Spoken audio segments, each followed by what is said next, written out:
জনশক্তি রপ্তানি খাতের মাধ্যমে বছরে লাখ লাখ কোটি কোটি টাকা আনলেও শ্রমিকদের পরিবার সময় মতো সহায়তা পায় না। অনেক ক্ষেত্রে শ্রমিকদের মৃতদেহ আনতে 10 থেকে 30 দিন পর্যন্ত বিলম্ব হয়। এমনকি তাদের মৃত্যুর তদন্ত কখনোই করা হয় না।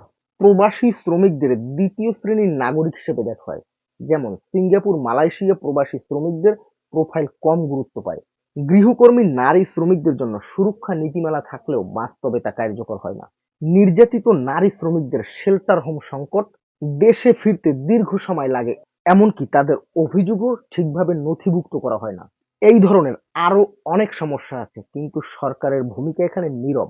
এইসব সমস্যায় সরকারের সঠিক তদারকি এবং হস্তক্ষেপের মাধ্যমে প্রবাসী সমস্যার সমাধান করা সম্ভব। সরকারের উচিত শক্ত হাতে এইসব সমস্যার সমাধান করা। এর মাধ্যমে মানুষ প্রবাসে যাওয়ার ব্যাপারে আরো উৎসাহিত হবে এবং দেশের অর্থনীতির চাকা আরো সচল করা সম্ভব হবে। দক্ষ শ্রমিক রপ্তানির জন্য তাদেরকে প্রশিক্ষণের আওতায় আনতে হবে, যাতে বৈদেশিক বাজারে বাংলাদেশি শ্রমিকদের চাহিদা বাড়ে।